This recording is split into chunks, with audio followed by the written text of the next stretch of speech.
recording. Excellent. Welcome to the Bladtcast. Still anti-socially distancing in quarantine. I'm Christian Blatt, as always.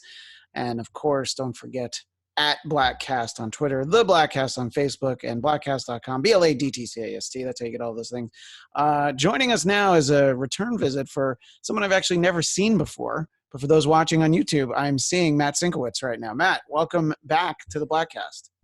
Oh, thanks very much for having me. It's nice to see you live. You got more of a Nathan Lane kind of look going than I was expecting there. Yeah, believe me, it's much more than I was expecting as well. It's enough so that 2 non-consecutive years, Santa Claus at the Glendale, not the Glendale Galleria, but the Americana, the fancy mall. We go to the nice Santa to get our pictures every year.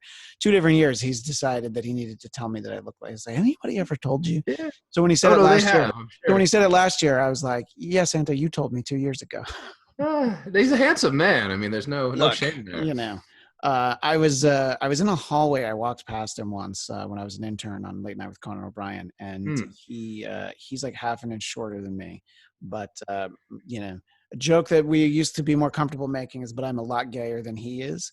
So yeah, I don't do that in 2020 anymore. I don't even know. I have no reaction to that. I don't even know if I'm allowed to acknowledge that he's gay. I think I just don't even know. It's also, if you don't acknowledge he's gay, that's also a problem. You see, it's so problematic. And by the way, because there is this video element, I'm able to hold up your book, The Comedy Studies Reader. Look at that. And you wrote it with Nick Marks, whom has never been on this show, by the way. But you've been. No, you should have him. I would like to. I believe Nick's this got is a book on sketch comedy. Just the whole thing's on sketch. So I would love to talk to him. Yeah, I had to reschedule this meeting between you and I, this appearance on the Bladtcast, because I spoke with Alan Zweibel last week from one of the original Saturday Night Live writers.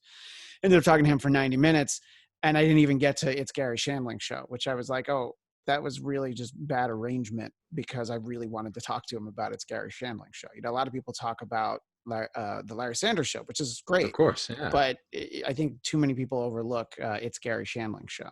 But to be fair, I was doing it for a show that was about SNL for AfterBuzz TV, so I felt like I should stay on topic. But anyway, lots of stuff for us to talk about, and I wanted to talk about something that's trending a lot right now on what I will start calling the Black Hat, to basically tie into Quibi, which I guess is short for quick bites, which I didn't realize for a really long time.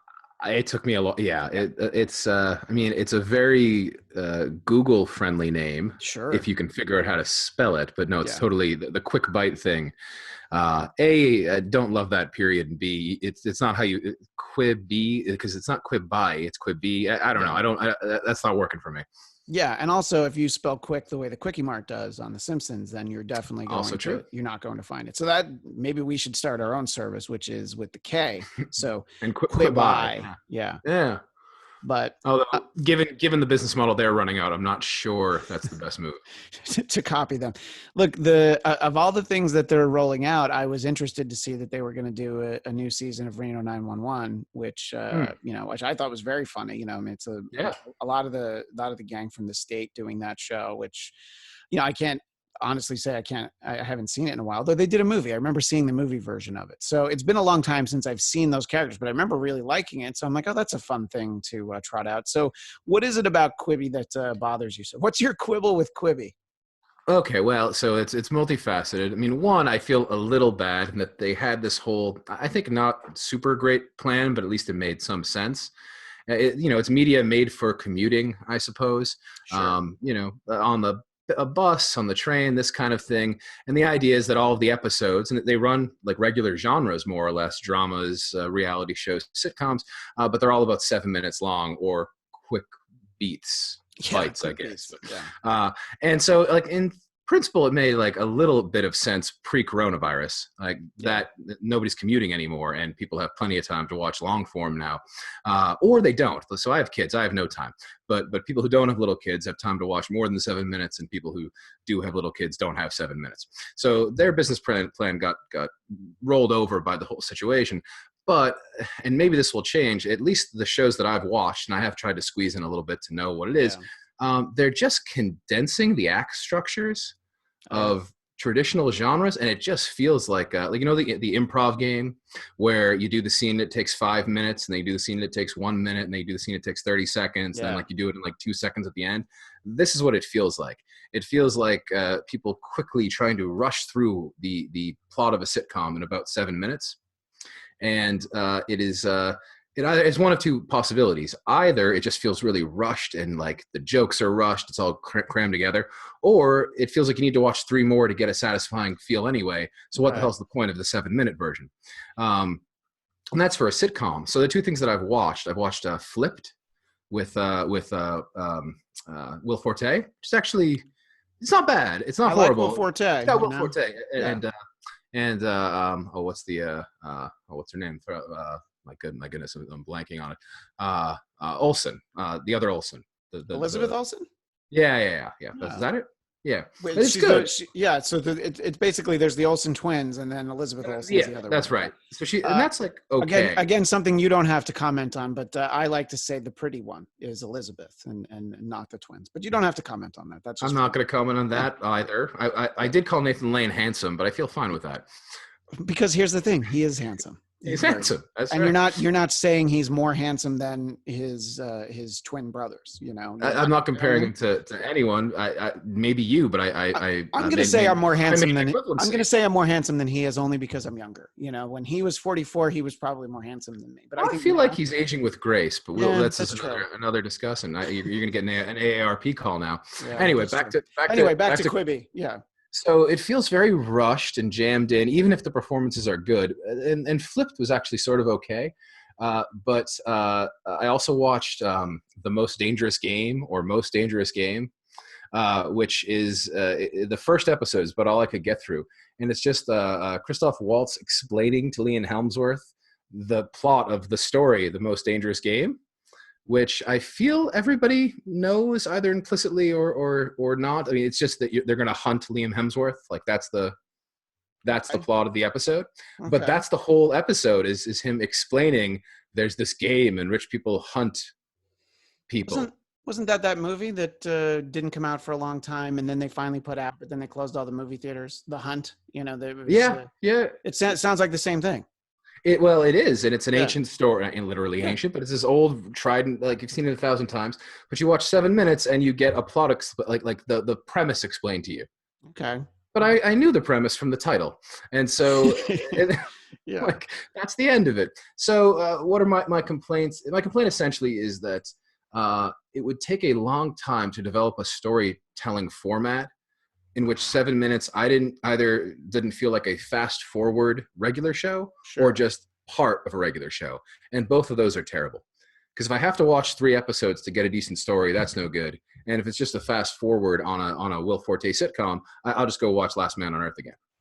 Yeah, absolutely. I agree with that. Yeah, I think that, and to your point about short form content for design for people who are commuting, where are the cities where your commute is 10 minutes? You know, I mean, I think you're in Boston. I'm in Los Angeles.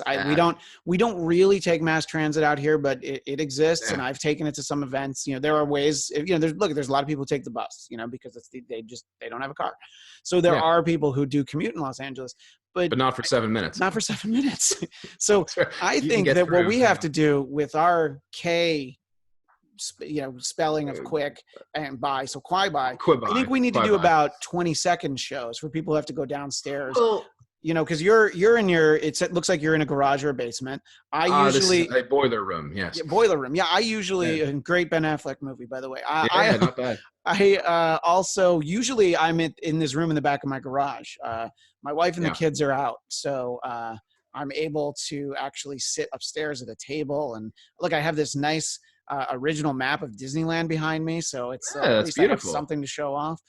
Usually it's a bunch of like dirty old comic book boxes and you know, trinkets and stuff behind me. But anyway, usually I mean, if I had a show I could watch for like, you know, 20 seconds as I walk down the stairs, I might check it out. So you're describing TikTok essentially, but Yeah. one that's less statutorily inappropriate Yeah. for a Right. man of Nathan Lane's age. Correct. And I don't need the dancing and this. I want, if you're going to give me a TikTok length outlet, I want it to still tell a story. So tell me TikToks. You could have like a, chapter 78. It's fine. Yeah, I occasionally I teach media studies at Boston Sure. College. I don't know if we got that out, but I try to keep up a little bit. Which is Yeah. frankly, why I'm trying to watch the Quibi. So every so often I download TikTok, and I do. There are some people who are trying to tell like stories or something Yeah. with it, very minimally, but mostly it's just underage people being Yeah. sexually provocative, and I delete it quickly before my wife notices. Right. Yeah, exactly. That's sort of Yeah. yeah. And, what I know about TikTok is that you have a few people that try to use it as part of, going on a comeback trail. OJ is on TikTok now. And there was a hot minute where Matt Lauer was on TikTok, but then some new stories came out. So then I think he stopped. Yeah. Because, he was clearly positioning himself for a comeback, forgetting that there might be some more news to come out about him. This is back when people cared about things that weren't viruses. Now might be the great time for literally everyone might be able to come back now. Louis C.K. might be able to come back now. Woody Allen might be able. Well, actually, Woody Allen still published his book. It just was a different publisher. So I think everybody will be able to come back now because nobody pays attention to any other news. I'm not saying they should. I'm just saying they could. Yeah, no, I think there's something to that. This is sort of the grand get out of jail free card. Yeah. OJ already got a couple of those, but this, but who could possibly, we are generally very good at ignoring our mortalities and focusing on whatever things going on in popular culture or whatever else. But people are actually looking at serious issues in their lives. Yeah, absolutely. This is the time for like a very egregious but not quite mortal sin such as Lauer's to maybe be forgotten. And, Harvey Weinstein not getting out of jail. He got coronavirus in jail, and they were like, all right, well, kind of jail's supposed to be bad for you. You did just get here. I'm not going to wish anybody coronavirus. Nope, not wish. Well, I've talked about this before. There's one person that I was happy about. It was this kid who did this video where he licked a toilet about, and he's like, haha, like, fuck you, coronavirus. And then he got it. And I was like, okay, I hope he pulls through. I hope he recovers. Yeah. But him getting it, I was like, saved a lot of toilet lickers. Yeah, it's like maybe somebody learns from that lesson. So yeah, I think that, approaching something like Quibi, this isn't the time for the rollout, but I guess you have the planned rollout. This is probably the time for, your 7 or 8 part documentary about a weird dude who owns Last tigers. Dance. Yeah. You got Last Dance. You got the Michael Jordan, which I think they pushed it way up by like 2 months. Oh yeah. Right? Of course. Well, you wouldn't be running it right as the NBA goes towards playoffs, right? Yeah. You'd be right. And I think under normal circumstances, with our ability to get out of the house, I think people would have talked about Tiger King. I just think we wouldn't have still been talking about it. It would have been like, oh, that's kind of funny. There would have been one SNL sketch and we would have moved on. I think that's right. Yeah, I think Tiger King would have been interesting. Last Dance would have been, for people who don't like baseball, something you run in August or whatever. Yeah, right. Exactly. So, and I think that it's great that we are getting some of these things that are there. But yeah, this is, I don't know when is a good time for Quibi, but I think this isn't necessarily it. I know that. Don't see it at all. Yeah, and I know that HBO Max, the poorly titled HBO Max, because it doesn't have anything to do with HBO, that's getting rolled out in a few weeks, and it has a price of $15 a month, and they're not going to give you that Friends reunion because they weren't able to film it before shutdown. So it's like $15 a month. Are you crazy? Who can keep track of the HBO platforms? They are with HBO Go, HBO Max. What's the other one? There's a third one. HBO Now. HBO Now. Yeah. Because like one is if you pay for it through cable, and then HBO Now I think is if you just buy the app. I get that there are contracts that need to be sort of threaded with this, but the amount there has to be significant loss in creating these redundant products that are confusing. You don't know what you have access to. I mean, maybe they're banking on some people just redundantly subscribing and having multiple payments towards the same partially the same material. I don't know. I find it confounding. Yeah, and I don't know. It's like how much how much do you really want Friends reruns? You know, I mean, that seems to be the big property that they have. I don't even mean you personally. I mean, look, well, no. So on the one hand, yeah, that sounds that does not sound like the a platform driving property.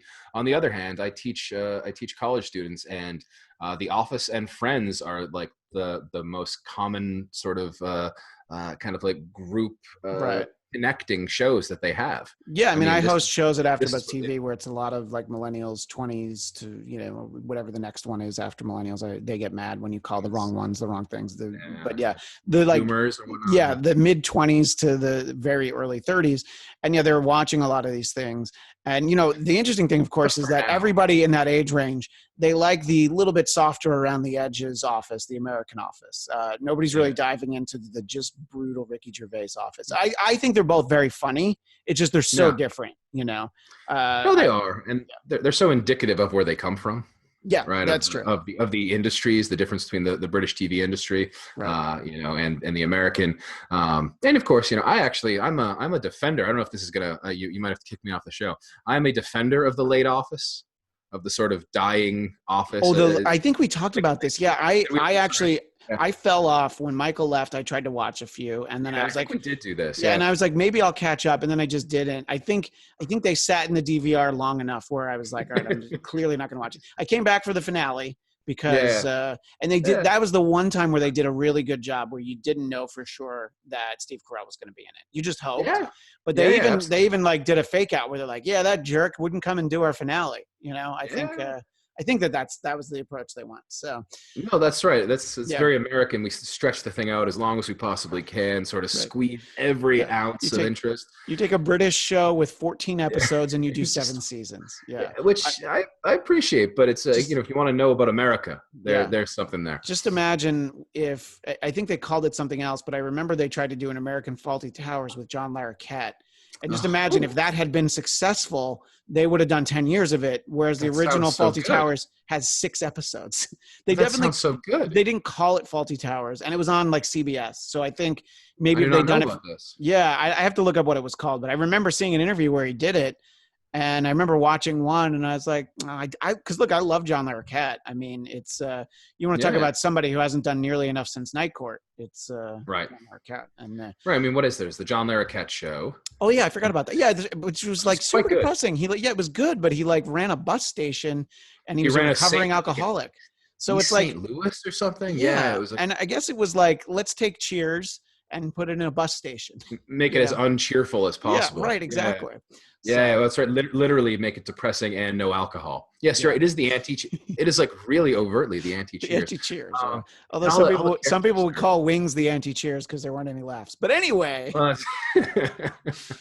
it did give us Tony Shalhoub and Thomas Hayden Church. So I was going to say there's some people there, and like it. I'm not going to say you look like Tim Daly, but if you look like somebody from Wings, I'd say you look like Tim Daly. Well, a little church in there. Thomas Hayden Church, which he does that divorce show with Sarah Jessica Parker. I don't know if that's still going on. I was trying to think. I hadn't seen him in a while, but I'm like, he's working. Sometimes I haven't seen them in a while just means I don't watch the show that they're on. You know, like I could make the case that I haven't seen Mark Harmon in a while, and yet he's been on NCIS for like 20 seasons, forever. But I just don't watch that show, so I haven't seen him in a while. You know he's on that because that's a show that people do watch. I mean, you're talking. I mean, I forget the number. What there was like 800 scripted shows that came out in the past. Literally, like 800 scripted shows. Yeah. Everybody's. For all I know, I'm starring in a sitcom right now. Like it is there's no possible way to keep track of who is doing what now. Yeah, no, it's true. Well, before we move on to some fun topics, there was one other thing in the news that I wanted to kind of and you're right, I didn't mention that you teach media studies at Boston College. I immediately went to showing sometimes too. I meant to showing the book right away, so I thought that helped. Yeah. You know Oh no, hey. I'll appreciate any plug. The Comedy Studies Reader available on Amazon. No problem. Exactly. Yeah. One of the things I did want to talk to you about is this show that was announced, and sort of when we were trading messages, I was like, oh, if we'd done this last week, I wasn't allowed to talk about this yet because I've known that this show's coming for a while because my wife works on it. And Jenji Cohen, who created Orange is the New Black and Weeds, but my wife worked with her on Orange is the New Black. And so they're doing this show called Social Distance.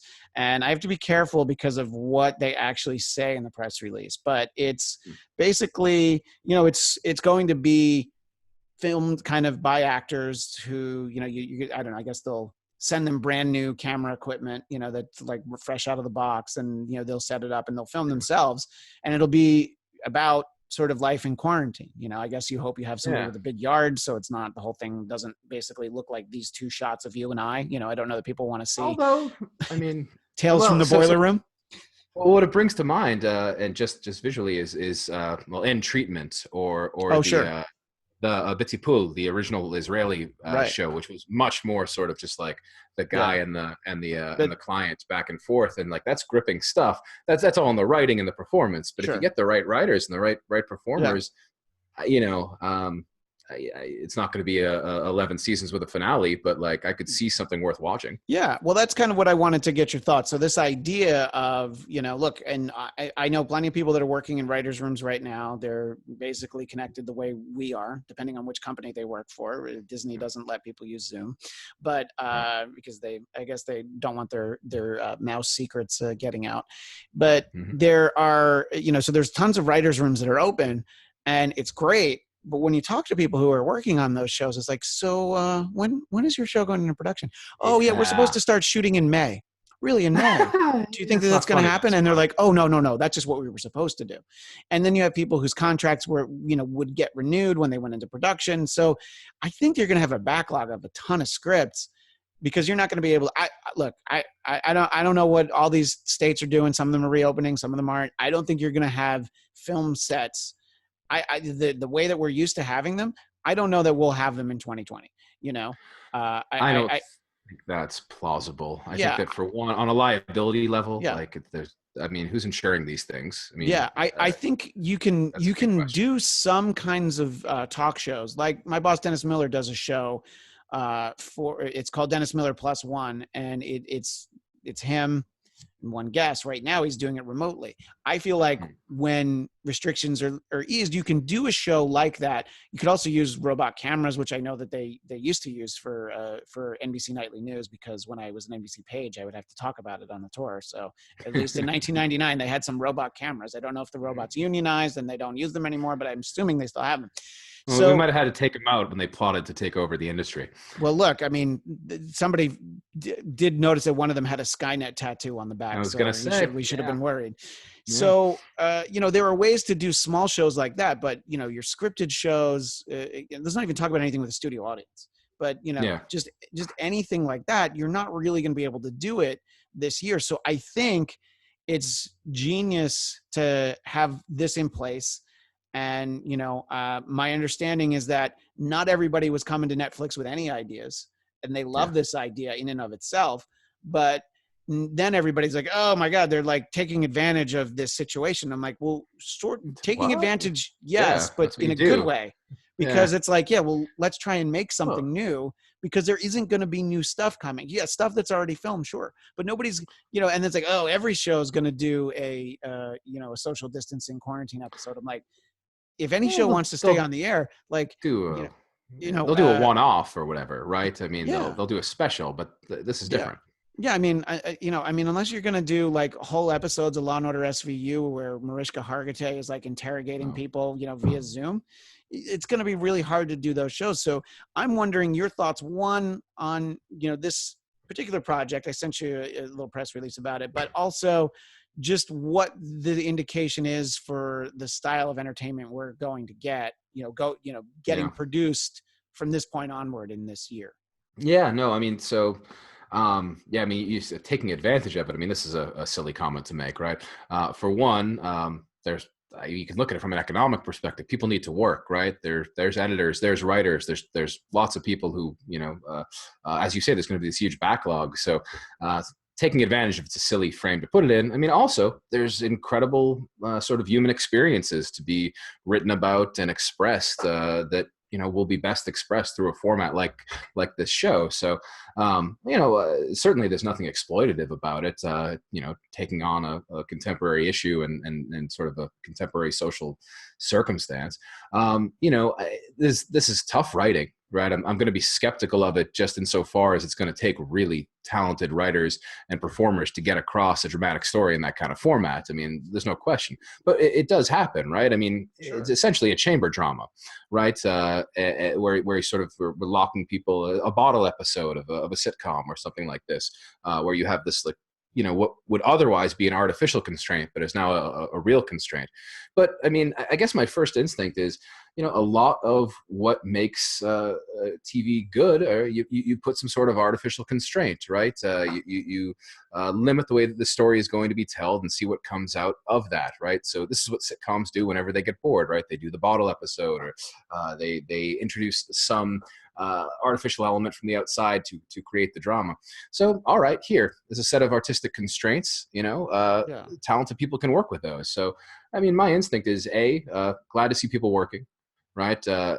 B, it's an opportunity for innovation, right? And bad circumstances force innovation.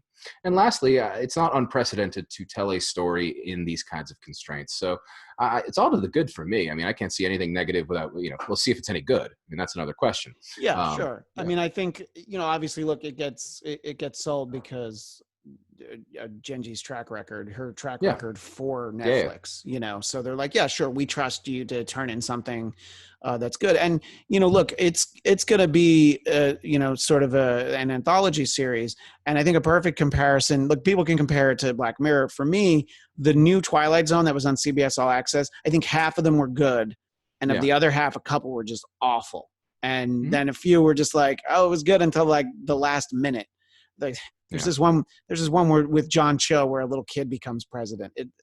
It's so heavy-handed. I recommend hate watching that one. I love John Cho, by the way. Yeah, okay. But it was so bad.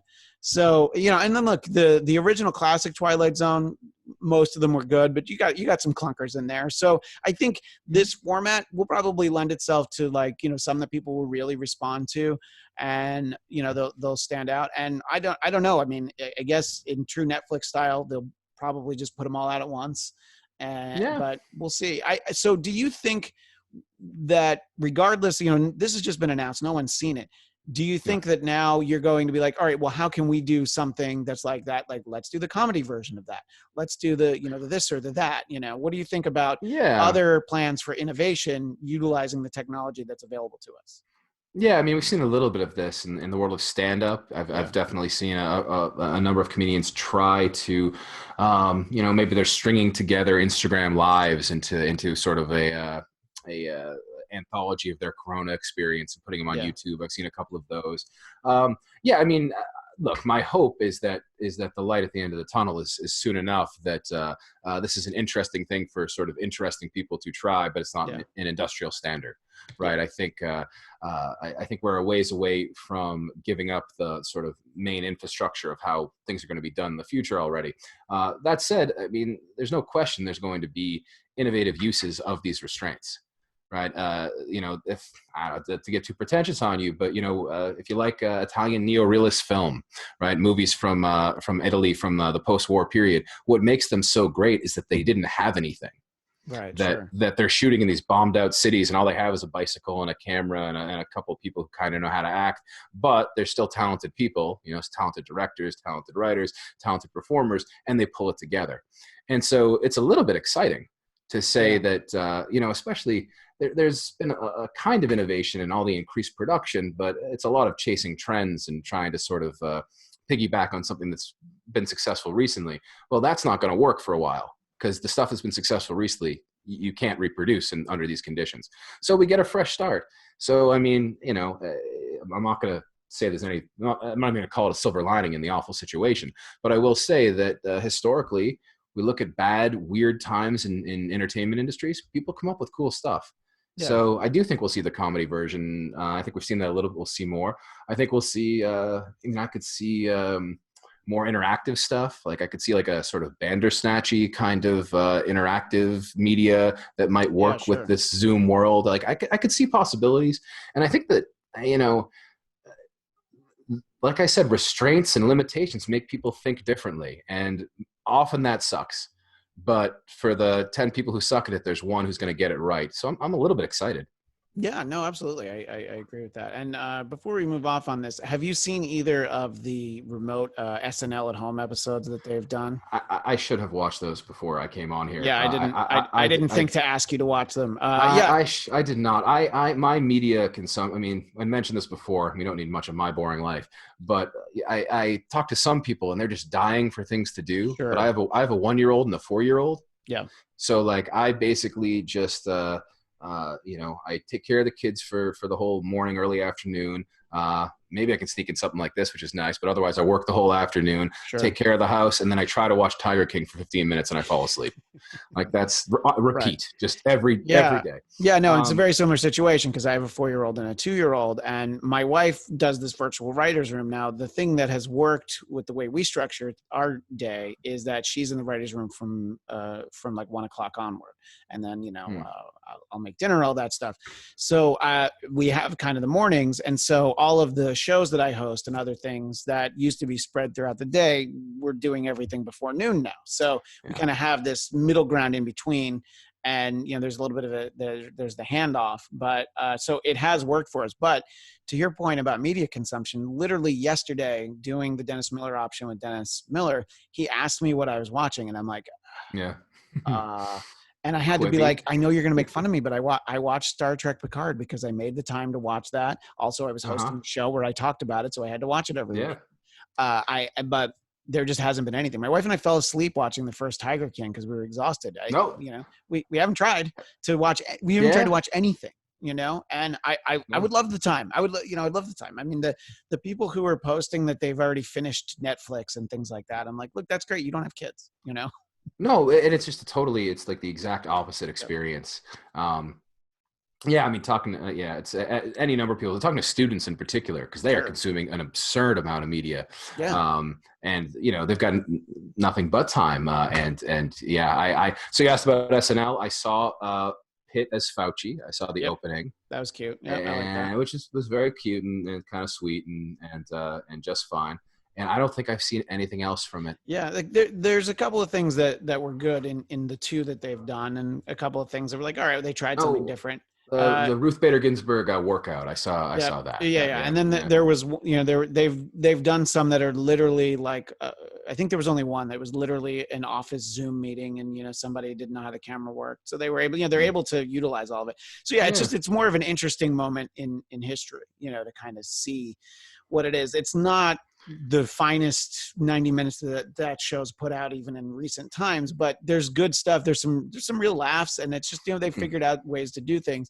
And it's more interesting as, like, I don't know, one day when people are watching archives from this time period, they're going to. Oh, it's going to be great to have. Yeah. No, it's going to be totally great to have. Yeah. And I mean, God forbid, but I don't doubt it could be done very well. It's going to take more than a few minutes. I mean, to tie it back in, Quibi's been working on this new form of comedy and drama for like years, trying to, and it's they haven't figured it out yet. Right. The 7-minute thing, like certainly SNL is not going to figure out how to go full remote in a couple of weeks and sort of hit the highs of comic art, but I hope they keep trying, and I will catch up to them eventually. And obviously I hope that we're watching real ones come the fall, but if not, I'm not sure that they can't. I think that you just got to figure it out, right? It's a process. And I mean, I'm doing this. We're all doing this in our jobs. I'm doing this trying to teach through this way. It's very bad, and mostly it's worse. But every so often, you figure out something that works.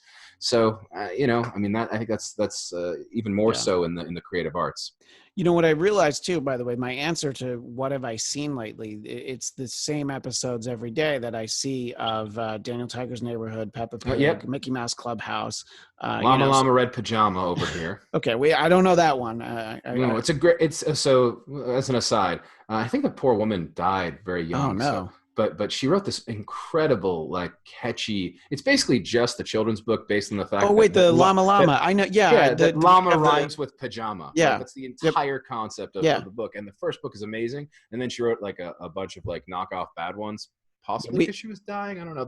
We have the bully goat one of llama llama. Yeah. All the other one. There's one called Llama Llama Red Pajama, which is just catchy and amazing, and the rest is garbage. And then then there's a Netflix cartoon of it that my son watches, and again, the only virtue is the title. It's just like you kind of smile. You say llama llama, like that's like it's very pleasing. Llama, he's in his red pajamas, and the rest is just junk. My son was watching Netflix's "If You Give a Mouse a Cookie" animated series for a while, and the theme song was done by Lisa Loeb, from the 90s. Whoa. And I'm like, hey, it's a catchy little song. So I'm like, at least I like that song. Well, I wanted to talk about some fun stuff, some memories where we look back on the outside world when we used to be able to go there. And you and I were trading messages. Very specifically, the first topic would be bad movies that we saw in the theater. Now, we can definitely talk about bad movies we discover on cable, a rental that we're like, we'll see. But this is like you consciously saw what the movie was about, and you're like, okay, I'm going to pay money and I'm going to see that. And for me, To the Cat. Now, by the way, I've never walked out of a movie in my life. I've thought of it once or twice, but I've never actually done it because I'm like, well, I'm here. Usually I have popcorn. It's fine. I'm going to just, So two come to mind. One, I don't remember the movie very well because it was really bad. Gene Hackman and Dan Aykroyd were in a movie called Loose Cannons, and this is in like the late 80s. Oh, and I loved Dan Aykroyd from reruns of SNL, which I was watching a lot at that time. That's probably what got me into the theater. But also, I loved him in Ghostbusters and Trading Places. So and maybe less so Caddyshack too. But in any case, so that was a really bad one. But then I realized that the worst movie I ever saw in the theater had to be Aloha, which it's simultaneously the worst Cameron Crowe movie, which I was actually an apologist for his movie Elizabethtown, which also wasn't great. Orlando Bloom. Yeah, I'm not on board. Kirsten Dunst. Yeah. I was like, look, it's not perfect, but I liked some of the sentiment. They're like, but then this one came out, and I'm like, no, I just can't. So, and it's like it's the worst Bill Murray movie. It's I said it's the worst Cameron Crowe movie. I haven't seen all of Emma Stone's movies, but I'm pretty sure it's the worst Emma Stone movie. It's certainly the most confusing one as to her casting. So because she plays a Hawaiian. She plays Native Hawaiian, which I look, and I'm not. There's some ambivalence I have towards policing people's performances as it relates to identity. That one's that might be a bridge too far for me even there. Look, she looks like she could be Scarlett Johansson's sister, and Scarlett Johansson's played Asian, so maybe it works. So maybe some sort of like transitive property of white woman ethnicity. It's a great answer because that movie is trying to be good. Yeah, right. Like that has a very good effort to outcome ratio, and that the effort is super high. Like that movie tries really hard, and it's just absolutely terrible. My experiences with bad movies in theaters have been like semi-intentional, semi-ironic. Sure. Because I've seen Cats in the theater, but that was that doesn't count. Maybe in a way. Yeah. I knew what I was getting in for, and by the way, Cats, like I turned to my friend like 3 minutes in. I'm like, I need to see this again because I already knew. I'm like, this is so much. It's so overwhelming that for Cats, every decision made at every level was the wrong decision. From Idris Elba saying yes, I'll be in it. I mean, Dame Judi Dench, Surrey and McKellen, the people who were in it were like, what are you doing? That is confounding. So but Cats, I don't count a movie like Cats because I knew what that was going to be. So picking a bad movie because you're like, this is going to be terrible, Well, right, and I guess I don't know if I'm allowed. You're in California. I don't know what can I say Battlefield Earth? Oh yeah. Well, I don't. Yeah. When I still lived in Hollywood, I felt like everything was tapped. But I'm in the Valley now, so you can say Battlefield Earth. No, that is one of the. Eventually, it becomes kind of funny. Except like then you start thinking, wow, these people actually have like commitments to some of these things. It is the most tortured narrative, and it's actually not. It's not so different from other religious movies.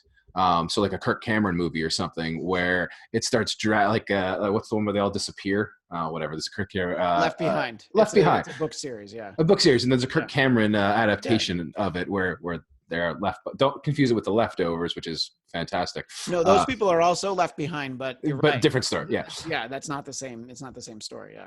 So Battlefield Earth has the same sort of thing, except I'm not a Christian, but I know the basics of Christian theology, sure. And I'm not like, so when the things happen in that, you're like, oh yeah, that guy's like the Antichrist, I think, and you're like, I see why this plot sucks so bad because they're trying to jam it into. Because it's like the guy who runs the UN is the Antichrist, so they are. They're trying to get. I've seen this movie, by the way. Yeah, I have as well. Apparently, it's now coming. By the way, Kirk Cameron, literally one of the nicest people you'll ever talk to on the telephone. I would love to talk to Kirk Cameron on the telephone. Him. He's so nice. We used to have him on the radio show. It's just like I'm like, oh, I loved this guy on TV when I was a kid. I loved him on Growing Pains. I'm defending Left Behind now, sort of. But when you watch it, you're like, this narrative is bad, but it's bad because I know they have this religious theology and like they're like wrangling a thriller into it, right? But when you watch Battlefield Earth, that is what's happening, in that there is this. It's a theology, I guess, or a mythology that they take very seriously, whatever we call it, but you don't quite know what. At least I don't know it well enough that you really cannot figure out why these ridiculous actions are taking place, or like this character is coming out of nowhere, or they have to like go on some like side thing, which I'm sure if you read, like if your N level or whatever is high enough or whatever, you can like know the text that it's referring to, whatever it is.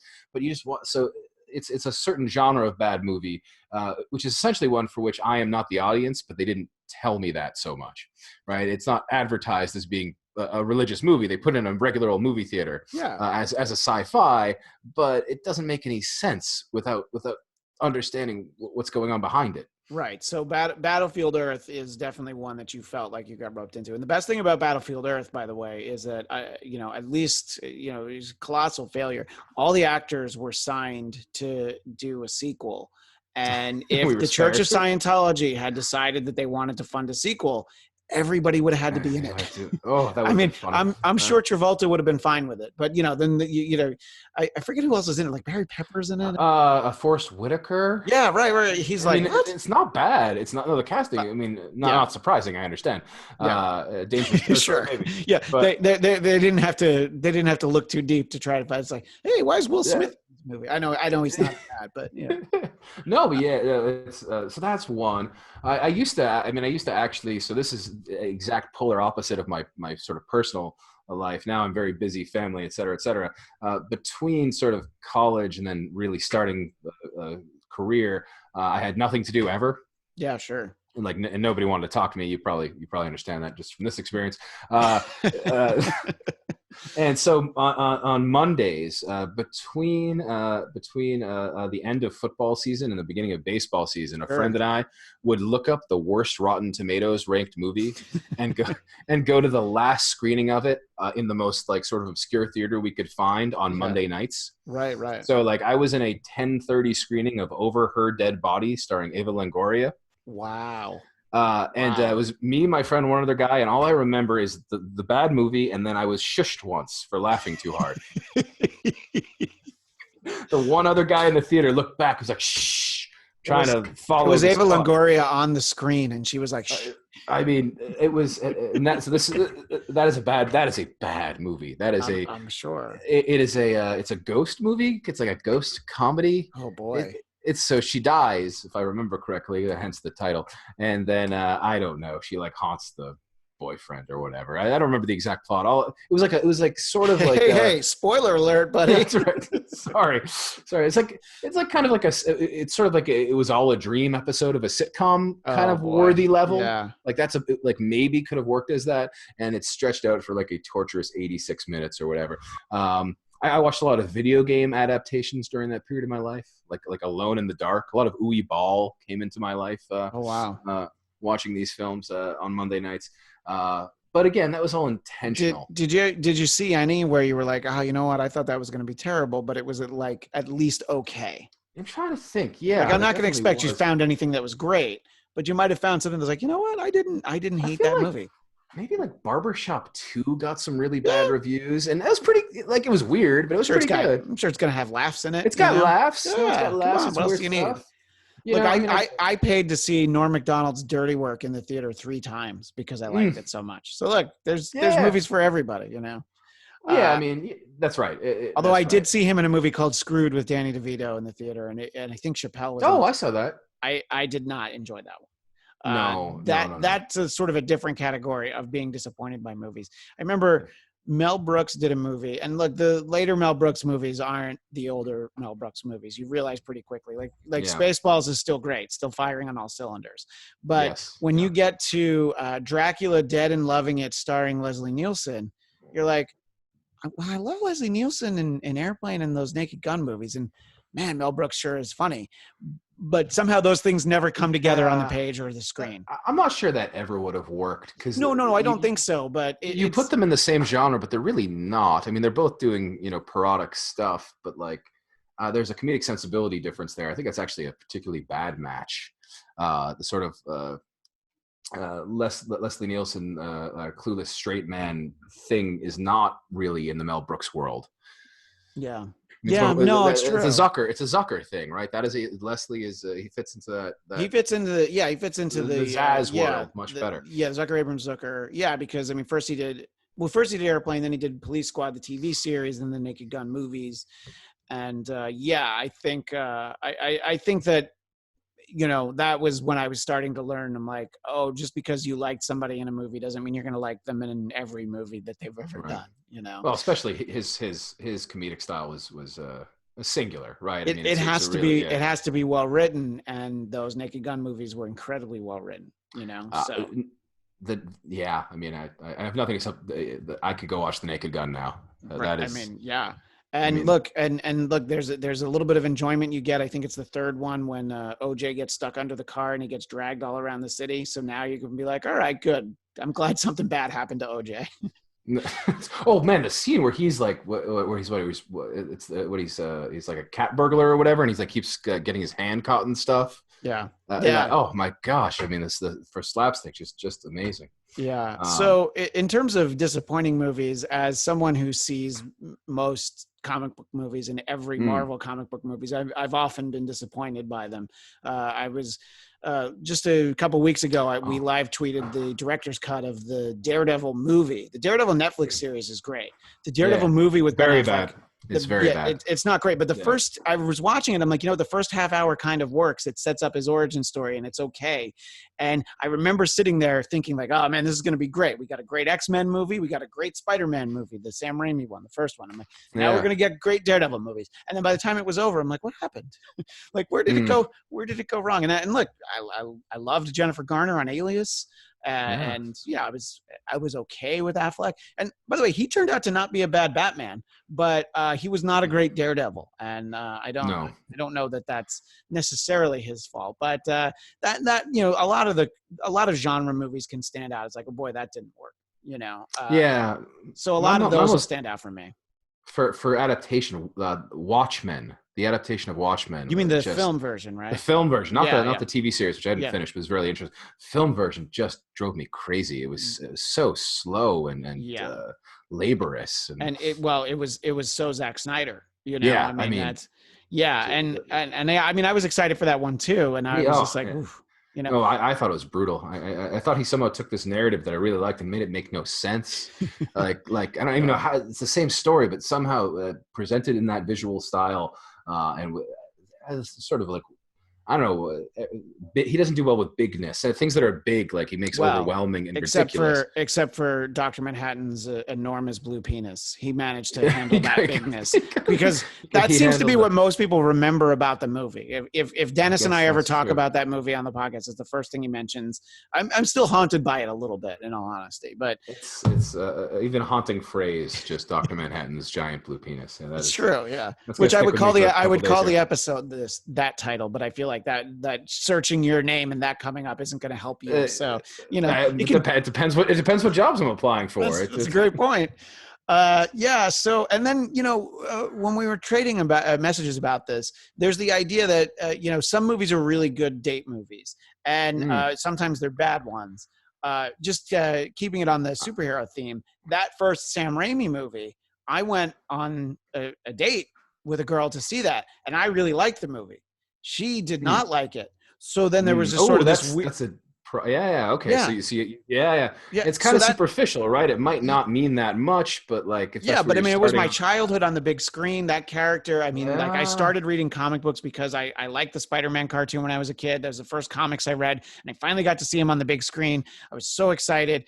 And look, this wasn't Spider-Man 3 with Topher Grace in it. I watched it about a month ago. It's still at least a mostly good movie. I mean, Willem Dafoe's fantastic in it, way over the top, but that's what it calls for, Yeah. So, and then it was just like this weird, like, drive back. And then it was like, all right, see you later. There was no like, because you couldn't talk about it. Should I go upstairs or no? And it was like, and then the funny thing is though, that I'll be a little bit non-specific, but this girl went on to marry someone who ended up working, I think, for Marvel at one point, and she worked on a Marvel show. And I was just like, really? Okay. Hey, in your job interview, did you mention that you hated the first Spider-Man movie? when you were trying to get a job for Marvel, did you mention how much you hated it? So, do you have? We'll transition to the good date movie, but I of course, look. I can transition to the bad ones. You want the bad ones after? I want to do the bad one real quick. Yeah, that's right. I want the bad one first. Yeah, I think we love Schadenfreude here on the Bladtcast, so let's dive into that. First, I'll transition it in that one of the worst movies I've ever seen. I saw in part because. A fraudulent date situation in which I asked this woman if she wanted to go to the movies. She said, "Oh, it's playing," which is not a great response, right? It's not great. So already I'm like, I think we're not really working out here. But then it must have. This is like pre-phone, I think. Must have just like had the newspaper and I was just looking at it. And then I said, I was reading it. And I said, "White Noise," and then she goes, "Oh, I love Don DeLillo." Oh. And there's a novel by Don DeLillo called White Noise. It's a great book if you haven't read it. There's also a very bad Michael Keaton film about listening to ghosts on the radio called White Noise. I remember that movie. I didn't see it, but I remember commercials. Yeah. And so it's this like moment of like moral, like what do I do? Like she's interested. She wants to see this. I know this is not an adaptation of Don DeLillo's classic novel, White Noise. I've seen the commercials. It's Michael Keaton, like literally listening to the what, like in the DeLillo book, it is a metaphor. In the Keaton book, it is literally about the white noise on the radio and how there are ghosts in it. I hope that the commercial or the poster said he hears dead people. It's exactly something like that. And so just like, I'm like, well, yeah, it's not based on the book. And she's like, it may be interesting anyway. It's like, I hear it's really bad. She's like, I don't know. So the title somehow, because it was unrelated to something she liked. And then we went to this movie, and it was not the only problem with this date, but it is so bad. I mean, I probably should have led my bad movies with that. No, but it's good because it ties into the date thing. Yeah, I mean, look, there's going to be the times that, like, I took my wife to see, like, a romantic comedy that she even kind of knows isn't going to be great. Like, I took her to see a John Cusack movie called Must Love Dogs. She knew it wasn't going to be great. And it was like, well, for that genre, that's not even good, because I think there's great romantic comedies out there for sure, but that's not one of them. But it's not going to be torturous. Like, this is like the Michael Keaton, like, nadir of his career. This is like before any comeback, before Birdman, obviously. Yeah. This is just a terrible, terrible, too long movie about listening to ghosts on the radio. Anyway. Yeah. And I know that it's more my own personal bailiwick, if you will, superhero movies. But did you see the what's it called, Spider-Man: Homecoming with Michael Keaton in it? Because I did not. He's fantastic in that movie. It's a good Spider-Man movie, but he's in it.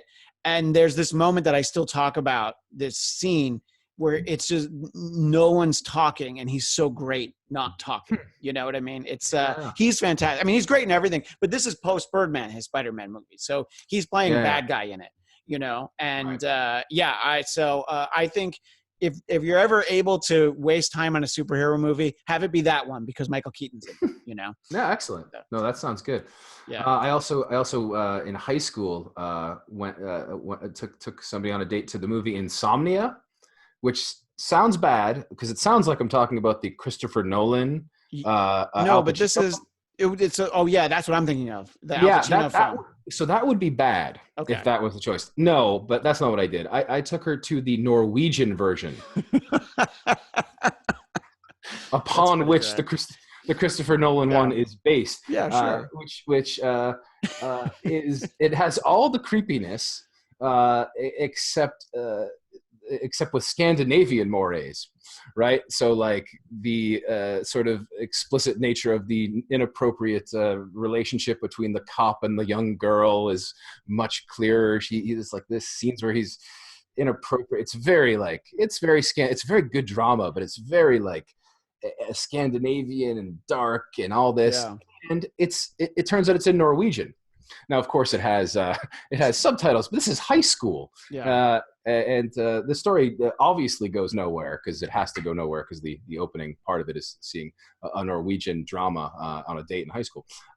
But bad choice, Matt. That's what I have to say to myself. Yeah, that date doesn't end with and that was how I met your mother, kids. No.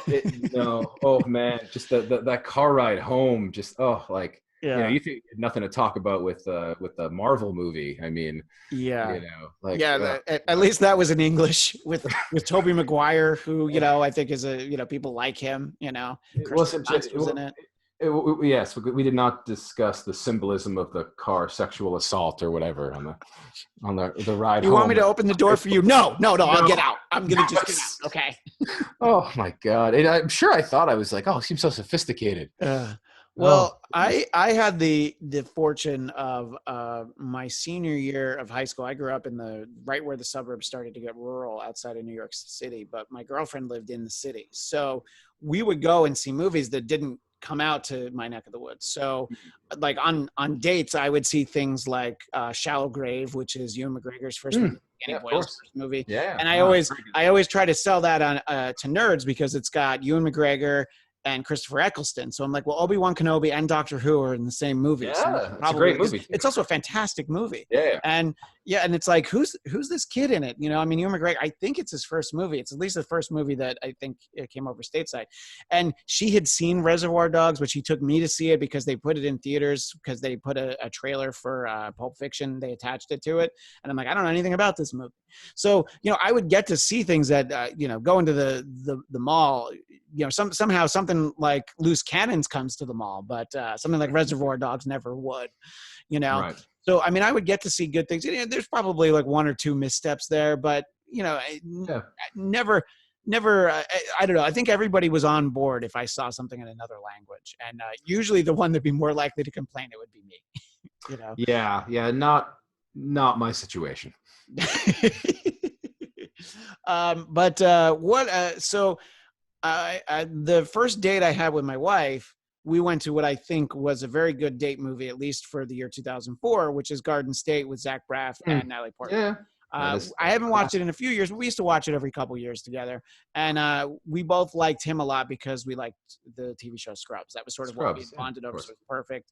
I think he's been very funny in some things. I like him a lot. And I always like Natalie Portman. I mean, going back to The Professional and then this movie Beautiful Girls where she's, I don't know, like 12, and she's like next door neighbor. So I'm like, oh, that girl's been great, except for really in Star Wars movies. That's really the low point of her career is having to work with George Lucas. But so anyway, so that was like, that was a really good one. And, a girl that I did not marry, I had a good first date, which was Jerry Maguire. That was another good date movie. So Cameron Crowe on the other side of it. That's exactly. It's a flip side. Yeah, the good Cameron Crowe.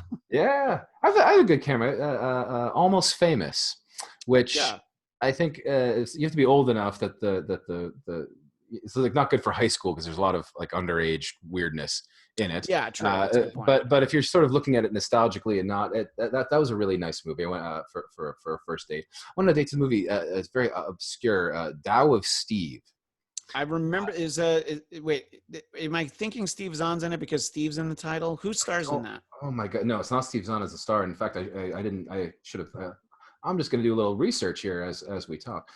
So it's not Steve Zahn in it. It's who is it? It's who's the star?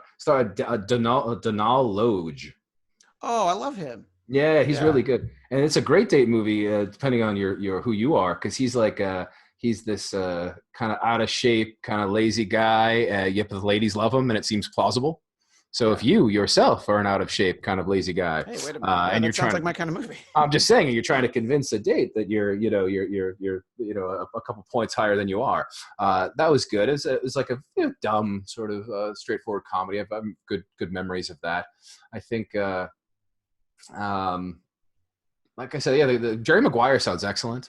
Yeah, I mean, usually they didn't work out that well like that. Like that, but those were both like first dates, so I think those help. Like another good one, Robert Downey Jr., Marissa Tomei, this movie called Only You. I'd been dating a girl for a while when we saw that, but there are times where the movie is like, and then it's like, oh, one day we're gonna go to Italy together. We didn't go to Italy. But that's no, it becomes aspirational though. I think that is. Yeah. So I don't know. I mean, I think that it's fun to kind of look at them in this way. And how do you feel about going to see movies by yourself? I was always okay with it. It never bothered me. And there's certain movies that I preferred actually. I cannot tell literally right now if you said I could go to a real movie theater by myself with popcorn and like the whole but just by I might pay $500 to go see to go see Alone in the Dark. Like to go see Battlefield Earth. Like I'd spend $100 to just sit in the theater and eat and have them not even put the screen on. That's fine. I'll put something on my phone while I sit in the movie theater. I'm like, let's dive into episode 2 of Tiger King. That's right. I'd pay $450 for that, and $475 for Battlefield Earth. No, I've always loved going to movies alone.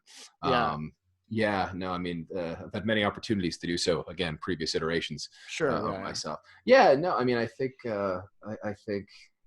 it's in theory, it's interesting because in theory, it's not what the medium's supposed to be, right? Yeah. And obviously, there's, I don't want to go see Harold and Kumar by myself or whatever. No, right.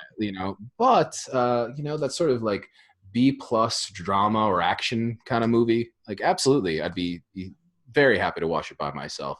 I mean, I still would if I could. And I always sneak out to a movie in the afternoon, 2 or 3 people in the theater. Yeah. I love that experience in the summer, especially, right? If it's real hot out, there's like nothing better than that kind of semi-empty movie theater in the middle of summer watching. Oh yeah. I went to see Piranha 3D because it was 105 degrees. Yeah. And I had a great time because it was so stupid, but again, you buy that ticket, you know what you're seeing, so. Oh, that's right. They're not pulling anything over on you. That's right. Exactly. I was like, wait a minute. Well, unless it's in 2D. It's right. Wait a minute. It says 3D in the title. That's, and so I hate to end on a down note, but I do wonder what your thoughts are when it comes to, there's a lot of questions about larger events, but movie theaters.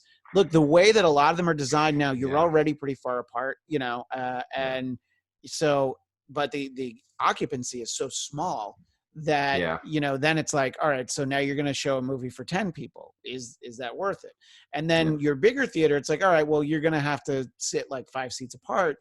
And I mean, I think in theory it seems okay, but it's I don't know, like, how comfortable are you? And this is I've asked this pretty much everybody that's on. So this is a hypothetical. Let's say July 1st movie theaters are open. By the way, when I used to do the hypothetical, I used to say June 1st. Now I have to say July 1st because it doesn't look like June 1st. So July 1st, movie theaters open. When are you comfortable going to, say it is a movie where you're like, it's not going to be crowded. It might only be 3 people. We'll be pretty far apart. How soon are you comfortable? Like, all right, I'll check it out. Movie theaters have been open and people haven't gotten sick. Maybe I'll roll the dice. Yeah, I mean, I think first thing, are people wearing masks? Great question. Is a major question. If there's a rule, if it's enforced, or even better, if we're enforcing it ourselves, because it's a smart thing to do. I think I could see that I could get to that point, I think. I mean, for, the personal situations become the issue, right? And who you live with and all that. Well, yeah, I mean, It's because we both plausible have to me. kids, I think we would be more careful than I have people who my 7-year-old mother lives in my house as well. Oh, So, sure. So that's even so more like so. Yeah, that's absolutely. so it's harder, but I think I believe that masks are a big part of this Yeah. solution, and that would make sense Do, here. do you think that they would be okay, and in the spirit of wearing a mask, if I brought my own feed bag filled with popcorn? And so I just Uh, strapped it. I would never take it off during the movie, but I would be if able to eat popcorn. As long as you gave it a fancy letter and then number name. So if you say this is like the P64, mask feed bag, then yeah, I think so. It's ideally, if the packaging is right, yes, I think so. I think it is kind of a downer idea, partially because there's been questions about the viability of movie theaters. Period. So Yeah, I you add mean, this to look, it. they're allowed to be open in some states, and Regionally matters too, right? I'm in a top 3 or 4 hotspot here in yeah, and Boston. I'm in Los Angeles. So it's like the number 2. So Yeah. yeah, and look, I think that there's probably movie theaters in like Montana that have never closed during this. Yeah, and probably shouldn't. And they're probably fine. Yeah, and I think that's fine. My wife and I are very, very far along in the conversation. We're talking about bringing the kids to a drive-in on Saturday because there's a drive-in. That's fun. Yeah. And there were a friend of mine who lives near it had gone, and my wife had a lot of questions about the crowds, and the bathroom issue is the biggest problem. That's the biggest issue, though. We have one child who already wears diapers all the time, so it's less of an issue. The other son, my son, we're like, well, maybe he could learn the time-honored tradition that every father should teach. Here's how you pee in a Gatorade bottle. Yeah. And then my wife is like, you know what? When her dad used to drive them to Vegas from Orange County, California, they weren't allowed to stop. So her and her sister learned how to figure out how to like pee in a coffee can. Oh my God! I'm like, are you sure? But I get it. See, like, look. Without getting to without doing an anatomical explanation, you and I can walk into a restroom and not touch anything in that room. Yeah, absolutely. So women, like, even if you don't sit, you're touching a door, you're grabbing toilet paper. So that, I can completely understand her being weirded out by that part of it. But we love the idea of going and sitting. And my wife's never been to a drive-in. I actually grew up with one that's, it's actually. I have never been to a drive-in theater. Yeah. The one that I grew up, it's in Warwick, New York. It's still open. It hasn't ever closed. That's cool. And so then the one that's not far from here, it's probably like a half an hour away. And there's a Sonic, the fast food restaurant near there, and their whole business model is you drive up and they bring you your food and you don't get out of your car. You go to the truck. Yeah. So it's right. All right. So we're look, 7 weeks in, we want to do something, but we also want to be responsible. Yeah. So, no, I think that sounds like a great plan. It is true that I do keep every Sunday I've got a plan, and then about 3 minutes into thinking like the bathroom. We're gonna go here. We're gonna do that. And it's like that's gonna be real tough. We've decided to go for the long walk around the neighborhood the other direction, and then all of a sudden somebody has to go potty, and we're like, no, it's a problem, and it points to other problems socially. Like I will never. We need public bathrooms once they're safe. I'll say that much. But right now, I definitely agree. But anyway, so I think that I bring it up because I think that, look, it's a little bit more of a viable opportunity. You have a lot of land that used to be drive-in theaters that are like swap meets and things like. Actually, this place I think has a swap meet. The swap meet's closed right now during this, so it's like you can get back to the drive-in. I mean, especially in Southern California where we don't like to get out of our car anyway. The drive-through line for In-N-Out Burger is like an hour. I'm like, why don't you just get out? Go. This is normal circumstances. Get out and like wait for like 15 minutes. No, I don't want to get out of the car. I'm like, so you're gonna sit in that line? So it's different cultural space. That's what happens when you grow up on the East Coast and you come out here. You're like, yeah, but don't you want to get out of your car? Like, what? No. You know, so Yeah, no, I mean the issue here is space. There are a few drive-in theaters, but they're not close to the city. Yeah, right. And currently, there are places where they're actually not open right now, but we just know that this one's open. So, well, that one seems viable, though, yeah. right? It seems like for the summer, especially, Yeah. that could be viable. That's an interesting thing. I will put that on the list of if we figure out the bathroom problem. Yeah, right. Exactly. Well, hopefully the next time we talk, we're able to, sit in a movie theater alone and compare notes on whatever Norwegian thriller we've decided to each watch. And lick anything we want. Yeah. Oh, exactly. Like when I could go back to licking door handles. Yeah. I know it's every day. Every day's a struggle. Yeah. Some activities need to be curtailed. Matt Sienkiewicz, the book, The Comedy Studies Reader, as you pointed out, available on Amazon. And where can people find you? Yeah, find me on Twitter at Media Studied. Right, and we've given away books and we've done things like that before. We can give away another. Yeah. Let's give a tell us your worst date movie. Yeah, definitely tell us your worst date movie. Tell us your worst date movie. And knowing my audience, it's okay if you have a joke one. It's fine. You're gonna. That's fine. You're gonna get those. But yeah, just let us know you listened. That's really all it's about. That's really it. Just justify the last hour of my life. Well, Matt, thank you for taking the time. Thanks for joining us from the boiler room. And I hope we have a fun occasion to talk again soon, or possibly a depressing occasion, something online with the last time we talked, which was the Alf Christmas special. We could do, yeah. We'll gauge. Maybe we should go opposite. If it's happy times, we'll go with a depressing special. There has to be another one. What other holidays did Alf try and ruin? Some research. Excellent. All right. Thanks so much for having me, Christian. All right. Thank you. Thanks to Matt. And again, you can keep in touch with the Bladtcast on Twitter at Bladtcast, Bladtcast, the Bladtcast on Facebook, and of course, Bladtcast.com. That is all the time we have now, but we'll see you next time on the Bladtcast.